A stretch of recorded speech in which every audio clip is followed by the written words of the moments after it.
اگر کامیابی دنیا میں حکمرانی کرنے پر ہوتی تو فرعون آج کامیاب ہوتا، اگر کامیابی دنیا کا صرف مال اکٹھا کرنے میں ہوتی تو قارون اور نمرود آج کامیاب ہوتے۔ کامیابی تو اللہ تعالیٰ نے اپنے دین میں رکھی ہے، اپنی بندگی میں رکھی ہے۔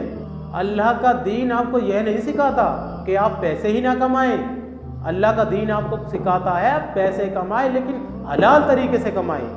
اللہ کا دین ہمیں بتاتا ہے اگر آپ ذمہ داری اٹھا سکتے ہیں تو آپ ذمہ دار بنیں۔ حضرت عمر رضی اللہ عنہ وہ ذمہ داری ملنے سے پہلے اس ذمہ داری سے ڈر رہے ہیں، خود کو ذمہ داری کا اہل نہیں سمجھ رہے۔ کیوں؟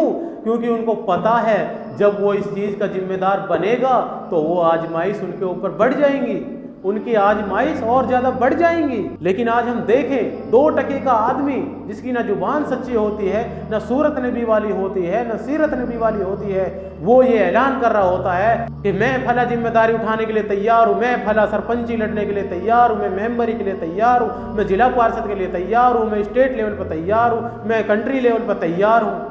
یہ حال ہمارا ہوا پڑا ہے۔ وہاں حضرت عمر رضی اللہ عنہ جن کو رضی اللہ عنہ کا ٹائٹل ملا، وہ حضرت عمر جو ذمہ داری ملنے کے بعد اس بات سے بھی ڈرتے تھے کہ اگر کوئی کتا بھی بھوکا یا پیاسا رہ گیا تو پوچھ تو عمر کی ہوگی رضی اللہ عنہ۔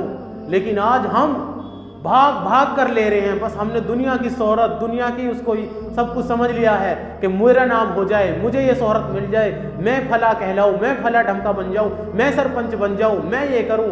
اللہ کی قسم بہت بڑی آزمائش ہے یہ جو ذمہ داریاں لوگ لے رہے ہیں، یہ بہت بڑی آزمائش ہے۔ اور کل قیامت کے دن ظالم حکمران جنت کی خوشبو تک نہیں سونگھ پائیں گے۔ ہمیں اس کی فکر کرنی چاہیے کہ ہم اس لائق ہیں بھی یا نہیں ہیں۔ بس ایسے ہی گھسے جا رہے ہیں، وہ بھی اپنا نام کرنا چاہ رہا ہے، پھلا کھڑا ہو رہا ہے الیکشن کے لیے، میں بھی کھڑا ہو جاؤں۔ یہ ذمہ داری ہے، یہ الیکشن جیت لینا یہ کوئی ہار جیت کا کھیل نہیں ہے، ہارا جیتا ختم، اب میں جیسا چاہوں کروں۔ اللہ کی قسم اس کو ذمہ داری ملی ہے، اگر وہ ذمہ داری پہ پوری نہیں اترتا تو اللہ کل قیامت کے دن اس سے سوال کرے گا۔ آج ہم یہ سوچتے ہیں کہ کوئی بڑا عہدہ مجھے مل جائے تو میری بڑی عزت ہوگی، میں بہت بڑا آدمی بن جاؤں گا، کہ گاؤں کا سرپنچ میں بن جاؤں تو میں بہت بڑا آدمی بن جاؤں گا، میری بہت واہ واہ ہوگی، میری بہت عزت ہوگی، لوگ مجھے احترام کریں گے۔ میں ضلع پارشد بن جاؤں تو لوگ میرا احترام کریں گے، مجھے بڑا آدمی سمجھیں گے، بڑا آدمی بن جاؤں گا۔ میں ودھایک بن جاؤں تو میں بہت بڑا آدمی بن جاؤں گا۔ اللہ کی قسم یہ سب بننے سے پہلے آپ ان ذمہ داریوں کی فکر کریں جن کے لیے حضرت عمر رضی اللہ عنہ پریشان تھے۔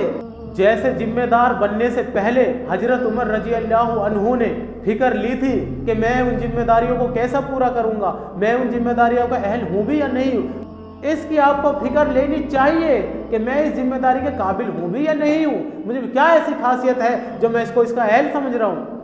اس دنیا کے جہاں سے میں نہ آئے اپنی فکر پہلے کرے کہ میں اس میں جو جا رہا ہوں، لوگ تو مجھے اچھا سمجھیں گے، لوگ تو مجھے سچا سمجھیں گے، کیا اللہ مجھے اچھا سمجھے گا؟ کیا میں اس اہل ہوں کہ یہ کام کرنے کے بعد اللہ مجھے اچھا سمجھے گا؟ کیا اس میں وہ قابلیت ہے؟ کیا میں اللہ سے اتنا ڈرتا ہوں، میں صحیح غلط میں فرق کر سکتا ہوں، میں ناجائز جائز کو سمجھتا ہوں؟ اتنا اپنا تذکرہ کرے، اپنے آپ کو جانے، اپنے آپ سے سوال جواب کرے، دوسروں کو دیکھا دیکھ گدھا لدی نہ کرے کہ پھلا بھی تو کھڑا ہو رہا ہے الیکشن پہ، پھلا بھی تو اس ذمہ داری کے لیے بھاگ رہا ہے، پھلا بھی تو یہ کر رہا ہے۔ کل قیامت کے دن اگر آپ کے سامنے آپ کے باپ کو بھی جہنم میں لے جایا جائے گا، آپ یہ نہیں کہیں گے کہ مجھے بھی لے کے جاؤ۔ آپ اپنے باپ کو بھی اپنی نیکیاں نہیں دو گے، اپنی پڑی رہے گی، اپنی، کہ یا اللہ میری جان، یا اللہ میری جان۔ اللہ تعالیٰ ایسا نہیں کریں گے کہ کسی کے پیسے آپ نے ہڑپ کھائے اور سزا آپ کے بیٹے کو دے یا آپ کے پڑوسی کو دے۔ اللہ تعالیٰ عدل کرنے والا ہے، اور کل قیامت کے دن وہاں پیسے نہیں چلیں گے۔ اگر ہم کسی کا مال کھا رہے ہیں تو کل وہ نیکیاں اس کے بدلے میں دی جائیں گی۔ جس شخص کا ہم مال کھا رہے ہیں، جس کا حق کھا رہے ہیں، جس پہ ظلم ڈھا رہے ہیں، اس کو ہماری نیکیاں اس کو بدلے میں دی جائیں گی۔ اللہ تعالیٰ سے دعا ہے کہ اللہ تعالیٰ ہمیں صحیح سمجھ عطا فرمائے۔ ہم مسلمان ہیں تو کیوں ہیں، ہم مسلمان ہیں تو ہمارے کیا کام ہے، اس کی ہمیں فکر کرنے کی توفیق نصیب عطا فرمائے۔ اللہ تعالیٰ ہمیں صحیح اسلام کی صحیح طرح سے صحیح سمجھ عطا فرمائے۔